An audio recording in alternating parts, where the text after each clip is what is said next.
to our channel Action to the Action. I'm Alex. I'm Tanya. I'm Tanya too. Follow us on Instagram. Like, share and subscribe our channel. Support us via Patreon.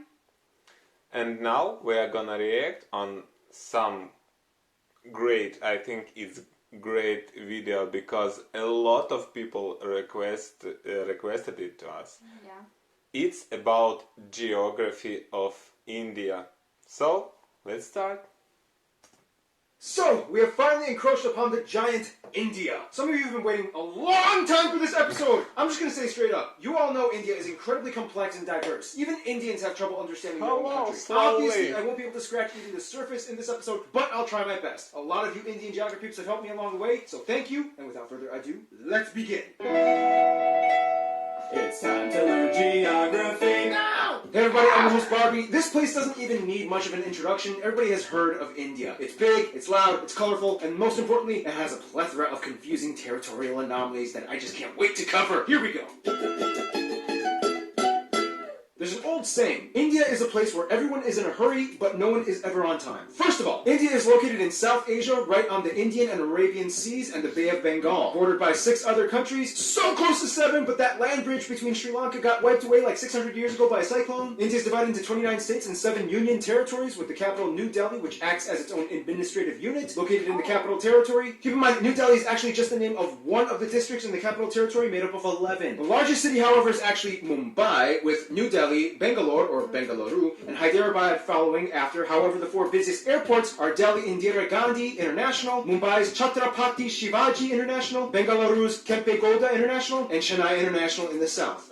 You know why I'm smiling. This is my favorite part of any episode we ever make. Territorial anomaly time! India is loaded with strange borders and deliciously complex demarcation lines. First of all, what exactly is a union territory? In the simplest way I can put this, union territories are places that are too distinct to be incorporated into a state, but too small to have their own local governments. The first one, of course, is the Delhi National Capital Territory, where the capital lies. Chandigarh is a post-independent city constructed to replace Lahore as the capital of the Punjab area after it was split up between India and Pakistan. Then you have the island territories, the smallest one, Lakshadweep, and the Andaman and Nicobar Islands. The Andaman Islands being home to one of the last uncontacted people groups on the planet, the Sentinelese tribe, whom have been hostile to visitors and are therefore left alone, as well as the Nicobar Islands, which actually used to be a short-lived colony of Denmark. Finally, the 3 remaining territories are former European colony towns and ports. Dadra and Nagar Haveli, Daman and Diu, which are separated by about 200 kilometers across the Gulf of Khambat, and the most confusing union territory, the French-speaking Puducherry, which is actually split up between 4 district cities across India: Karikal, Mahe, Yanaon, and Pondicherry. Pondicherry is strange because it has 11 enclaves within the Tamil Nadu state. Oh, and in this area you can also find that experimental hippie-ish commune with a little bit of controversy. Look it up. And don't forget, here, the eastern states, also known as the 7 Sisters, are connected by this incredibly narrow 27-kilometer wide pathway known as the Siliguri Corridor. This pathway is like a crucial artery that completes the India puzzle. Or so you would think. Now let's discuss the juicy stuff. Now, in the China episode, I already talked about the disputed areas with India, such as Aksai Chin and Arunachal Pradesh. The latter pretty much just belonging to India, as it's almost completely inhabited and operated by Indians. So let's move to the other disputes. Now, as of 2015, the Bangladesh episode is already outdated, as India and Bangladesh have finally come to an agreement over the frighteningly complex former enclave-exclave dispute. In the end, India only lost about 40 square kilometers of land to Bangladesh, and now only a few enclaves and exclaves exist. Now let's head north. Now, when you try to draw the shape of India, you might want to be careful which depiction you use. Some might use this picture, some might use this, some might use this, and those that don't really study very well might use this. The point is, the whole area is like the most heavily militarized, diplomatically stressed out region on the planet. It's already had like 4 wars in the past half-century. Basically, India, Pakistan, and to some extent China all want the entire area for themselves, although it's more of like a Pakistan-India thing. In the China episode, we already discussed the Chinese disputes with India, so I won't cover those in this episode. If you want to learn more, just watch the China episode. But anyway, this entire area was a former domain known as the princely state of Jammu and Kashmir that was under royal Maharaja rulers all the way up until independence. Currently, this place is split up by this fenced-off militarized line known as the line of control between India and Pakistan. Why is this? Well, in the quickest way I can put this, Okay, the British are out. We get to take your land. no, we want to be an independent princely state. We're supposed to take your land, and majority of your people are Muslim, just like us. Even though your ruler is Hindu as well. Hey, India? Yeah. If you help me, I'll let you secede my territory to your land with autonomy. Deal. Ha! Your problem now! I love how Mike played India. He totally represents India. Oh, keep in mind, Pakistan's capital, Islamabad, is less than 80 kilometers away from all that drama. The line of control meanders through the mountains until it stops at a point called NJ9842. This is where things get really crazy, because from there you hit the Siachen Glacier, the second longest non-polar glacier in the world, and this is pretty much the dead man zone. After point NJ9842, you hit the actual ground position line, a series of military outposts that extend all the way to the Chinese border. That means everything in this area is ground zero for the Indo-Pak tension. And you know, the crazy thing is there's actually literally small towns of normal, regular civilians living in these areas high up in the mountains, many of which just go about daily life, going to work and raising their families. Otherwise, they have a river dispute with Nepal and various river islands disputed with Bangladesh. Outside of all the dispute stuff though, India not only has the world's second largest road network and 3 of the world's top 10 megacities and their own space program, but they also have a copious abundance of landmarks and notable sites, way too many to list, but some of the ones that you guys, the Indian geography peeps, have told me to mention include places like the abandoned Dhanushkodi Ghost City, Golconda Fort, the 4 pillars of Charminar, the Ajanta Buddhist Art Caves, the Ellora Monolithic Ruins, Mandu Fortress, the Golden Temple, which feeds over 100,000 people a day, the Gol Gumbaz Mausoleum, the Kalavantin Durg Post, the ruins of Hampi, the hill forts of Rajasthan, Shatrunjaya Hill, which is basically like a mecca for Jains, the Temple of the Bodhi Tree, Jal Mahal, Bangat Fort, the most haunted place in India, Mahabat Makbara, and keep in mind, just like in China, you can find a Great Wall of India in Rajsamand. There's also the Paritala Anjaneya Temple with the largest statue in India depicting Hanuman, and at over 150 acres, the Sri Rangan Attaswamy Temple, the largest Hindu temple in the world. Oh yeah, and there's also that building with the stuff in the thing, whatever. Anyway, we could go on for centuries talking about India's rich, constructed domicile, but what it lies on top of is even more fascinating. Now, don't make this mistake. I'm going to India. All I need are my sandals and sunscreen. Oh, crap. Now, as the 7th largest country in land area, India has a wide range of landscapes, climates, and elevations that all contrast from one corner to the other. First of all, let's talk about the north. India sits on the Indian tectonic plate that essentially smashed into the Eurasian plate, which in return created the largest mountain range in the world, the Himalayas. The force is so strong that it's estimated that the Himalayas grow about 2.4 inches or 6.1 centimeters every year. There's also where you can find Kanchenjunga, the tallest mountain in India, or the 3rd in the world, right on the border of Nepal. Keep your eye on these mountains. These are pretty much the source of most of India's major rivers that give life to the whole country. That's why India takes these mountains so seriously. You can also find the largest natural lake, Wular, up in the Jammu Kashmir area. Below the Himalayas, you reach the North Indian River Plain, sometimes referred to as the Indus Ganga. This is the most fertile part of India where the most important rivers like the Ganges and its tributaries flow. Heading a little south, you reach the Satpura and Vindhya ranges that pretty much divide North India from South India. On each side, you get the West and East Ghat Mountains, which in return creates this massive triangle thing called the Deccan Plateau. This place is moderately forested, especially in the east, in the Chotra Nagpur Plateau, where you get a section of the swampy Sundarbans that they share with Bangladesh. Check out the Bangladesh episode. Head a little west and you get the dry Thar Desert along the border with Pakistan, as well as the Rann of Kutch, known as the Salt Desert. And finally, the only active volcanic area would be the Andaman and Nicobar Islands, with Barren Island having actual conical eruptions and Bharatan having tame mud volcanoes. Now here's the thing, although India has a relatively high population density, they do relatively well with maintaining their ecological footing. In fact, in 2016, they beat a world record by planting, disputably, 50 million trees in one day. They've also agreed to reforest about 12% of their country by 2030. The most heavily forested area being the 7 sister states in East India. Now, one of the factors that contributes to this would be the fact that India has the lowest meat consumption in the world, with the highest population percentage of vegetarians at around 40%, most of whom are lacto-vegetarians that consume milk products. By the way, in India, when buying groceries, this label means vegetarian and this one means not vegetarian. Nonetheless, the remainder of the population does typically eat some kind of animal protein, mostly in the forms of seafood or chicken, but almost never beef or pork unless if you are part of the Muslim or Christian minorities scattered throughout the West and East areas. Now, let's talk about the role of cattle, shall we? India has more cattle and livestock than anywhere else in the world at around 330 million. And it's interesting because since they have prevalent Hindu traditions, the killing of cows is illegal in many of the states except for a few, and each state has varying degrees of punishment for committing intentional cow slaughter. Keyword intentional. Cows accidentally get hit by cars all the time. Once a cow is too old to produce milk, it typically is released into the open to die naturally in the wild, ideally. Nonetheless, male cattle get it much worse, as they are deemed as kind of useless. Some places use them as draft animals for labor, some religious sects use them as sacrifices, but otherwise they are typically sold to the underground market for beef or hides. To this day, there are about 6 times as many female cows as male cattle in India, so that means, yeah, something's happening to the males. Nonetheless, India does have the 3rd highest carbon emission rate after China and the US, 4th if you consider the EU. However, emission per capita, they rank pretty low at only about 2 kilotons per person. Contrast that with Qatar at about 40. There are 94 national parks, 501 animal sanctuaries across the country where you can find some of the national animals like the peacock, the Ganges River dolphin, the king cobra, the Indian elephant, and the highest population of Bengal tigers in the world, which are all highly protected. India also has the most irrigated land in the world, which allows them to become the #1 producer of multiple products like millet, bananas, lemons, limes, mangoes, ginger, chickpeas, milk, butter, fennel, jute, and about 75% of the world's spices alone come from India. Speaking of which, food! Typically you can find the staples roti, chapati, and naan in the north, idli and dosa in the south, and everybody eats rice. The more commonly commercialized Indian foods that we in the West grew up knowing, like samosas, tikka masala, tandooris, and my favorite Indian dish, palak paneer, these usually come from the northern regions of India. I have tried this. Seriously, India, you took spinach and made it fat. I love you guys! Otherwise, the West is mostly known for their chutneys and pickled foods, as well as beef, since there's a high number of Muslims and Christians. The South uses a lot more coconut and has some of the best curries like poriyal, sambras, rasams, and tutus. And the East is known for having the best desserts like peda, mishki doi, rasgulla, or shondesh. Speaking of which, India is so diverse and complex that sometimes even Indian people need translators when going to different states. It's about to get 10 times more confusing in about 3, 2, 1...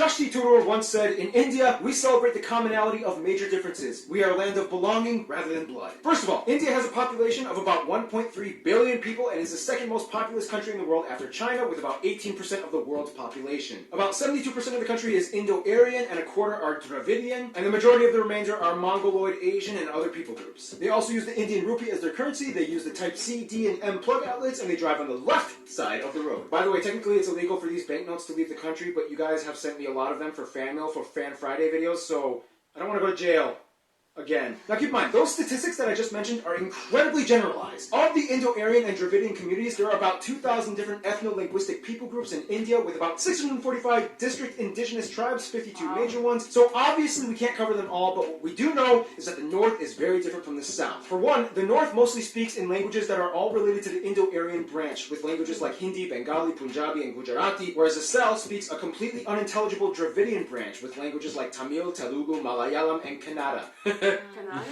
Otherwise, there's also pockets of Sino-Tibetan and Austroasiatic languages spoken in the far north and east. Wait, so how do they all, communicate with each other? Great question! Although India does not have an official language, there are 22 recognized national languages, and of these, 2 are the most prevalent, taught in schools and used by government officials, Hindi and English. And very often these two are mixed mid-sentence. It's weird. Don't be surprised if you hear someone speaking Hindi and then suddenly finishing off in English. It's like... Somebody goes to Bigos, where's this? And I was like, what this? And I was trying to, why are you even trying to do that? I know, right? And the washing machine, I told them, but I said, a Bob Saget with a chainsaw. Now, of course, let's discuss the one thing that goes hand in hand with India, Hinduism. About 80% of India claims to be Hindu, or at least part of the Hindu practicing community. Now, we don't have time to explain everything about the tenets and multi-layered philosophies and practices of Hinduism. If you want to know, just talk to a Hindu person. But basically, one thing you do need to know is that Hindu-driven ideologies pretty much dominate most of life in India, everything from family to business. You will see colorful, mesmerizing shrines, temples, statues, and rituals being performed everywhere, even in public. On the Bharat Mata, the Mother of India statues are everywhere. She's like the symbol of India. The largest Hindu pilgrimage, the Kumbh Mela, happens every 3 years, rotating between 4 cities, in which the adherents bathe in the Ganges River and enjoy a massive festival with tens of millions of people. Seriously, you can practically see it happening from space. Now, a controversial topic in relation to Hinduism would be the caste system, which is basically a belief that people are born into a socioeconomic life that they are destined to serve into. Today, however, the system is more fluid and loose from what it used to be from a long time ago, and thanks to economic reforms, anybody with enough drive can kind of move up the social ladder regardless of birth. Nonetheless, India is home to every major religion in the world, even a few Jews, including the B'nai Menashe, an indigenous group that claimed to be one of the lost tribes of Israel. In fact, Judaism and Christianity actually had a head start in India way before it even kicked off in Europe. As tradition holds, Cochin, or Malabar Jews, migrated around 1000 BC to trade during the times of King Solomon, and in 53 AD, Thomas the Apostle of Jesus arrived in what is now the state of Kerala to establish the first church in India. Today, most Christians are found in the southwest and far east Seven Sisters regions. India also holds the highest population of Sikhs, Jains, and Zoroastrians, mostly found in the north, and the second largest Muslim population in the world after Indonesia. Most Muslims are populated around the northwest areas by Pakistan or in the east by Bangladesh. Oh, and don't forget the Buddhists. In fact, Buddhism actually started in India. Today, the Dalai Lama even takes refuge in Tezpur in the state of Assam. Oh, that was a lot of information. Okay, so by now you can probably get a grasp of how incredibly mixed and diversified India's population is, but what exactly holds the country together? Well, for one, you kind of have to understand Indian history, which will take way too long to explain, but in the quickest way I can put it, Indus Valley, Maurya and Gupta empires, southern empires, Golden Age, Middle Kingdoms, a ton of new religions come flocking in, the north fell to the Delhi Sultanate, the south south became the Vijayanagara Empire, Mughal Empire starts, British East India Company, direct British rule, nationalist movements, independence, republic, economic liberalization in 1991, and here we are today. Vagina. Essentially, India used to be made up of around 500 smaller royal princely states, and when the British came in, they kind of exploited them to manage such a huge population. Although India is a democratic federal republic and the largest democracy in the world, the old royal families still exist today, and although they have no political power, they hold high positions of influence in their communities across India. So today, technically, you could meet someone that would be considered an Indian prince or princess. Nonetheless, the biggest thing that really united Indians in the past 2 centuries would probably be their hatred of British rule. It was kind of like, Well, this is not cool. yep. What do you say you and I work together and end this thing?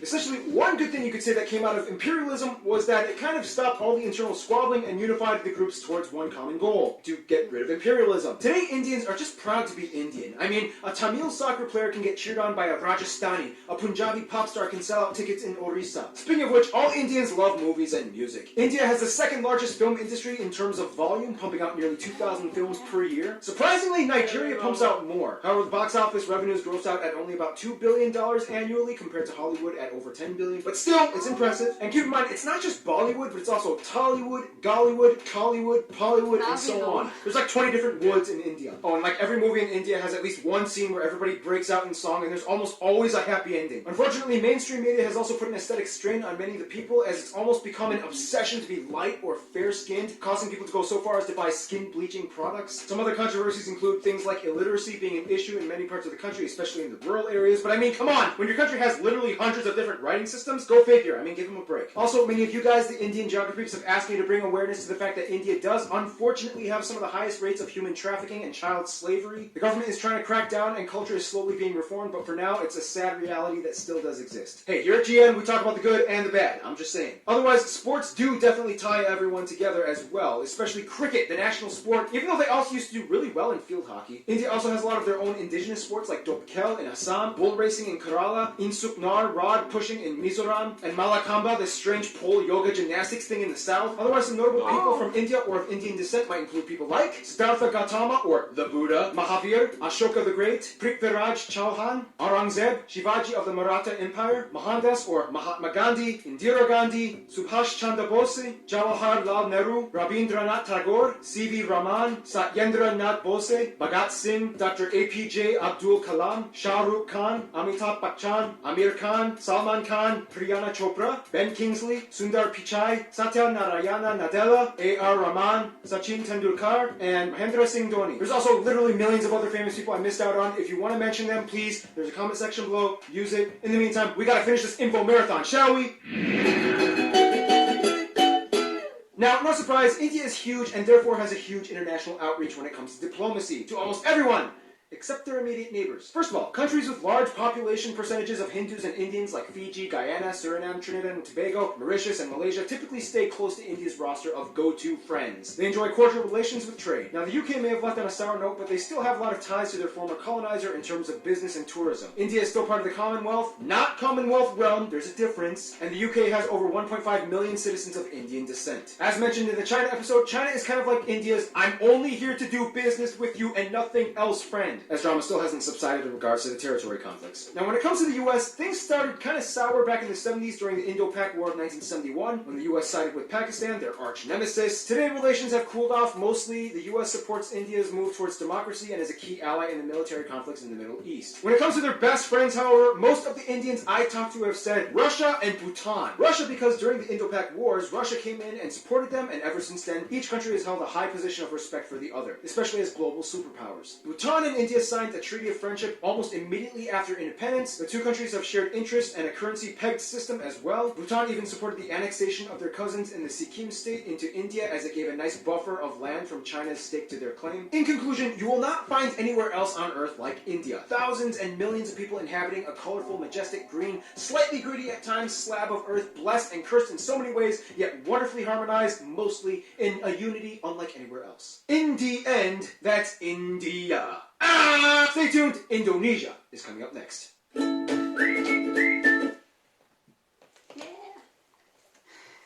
A lot of information. Haha. What do you think about it, Tanya? Yeah, too much information for one video, but it's great. It's so much informative, and like they told about India from different points. Like you could get a complete view about the country, about Main position, like, yes? yeah, about the history of country, about its culture, about geography. Like you would just understand what's actually going on. What is this country about? And I liked very much. And now I know like there are so many places I'd like to visit. I feel like I haven't seen India at all.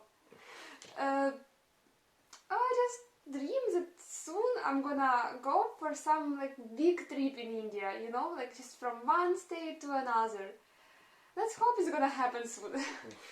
Yeah. What do you think? Yeah, India is great, huge, and how to say, it's like this country has many sides, many different and opposites position in all of their sectors. It's I don't know how to How it's possible. yeah, I cannot imagine that it's possible, but it's real. Yeah, great. What about you, Tanya? I also liked it. Was a little bit difficult to understand because he was speaking very fast. Yes. And he has a lot of energy.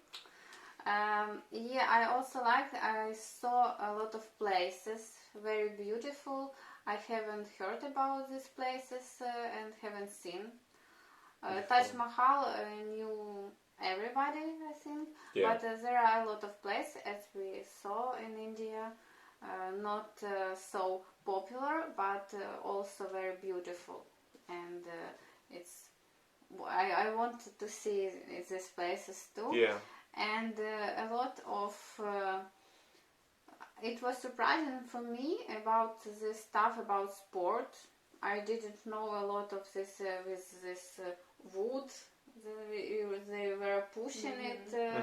I Yeah. don't know. And before it's yoga stuff with this pylon, it was also interesting. I didn't know about it also. Yes, and he explained in easy way about the situation with the Pakistan because we didn't know a lot about it. Yes, nice video. I liked very much. Yeah. Informative. We hope you like our reaction. Follow us on Instagram. Like, share, and subscribe to our channel. Support us via Paytm. A link is mentioned below. Tanya, Tanya, for watching.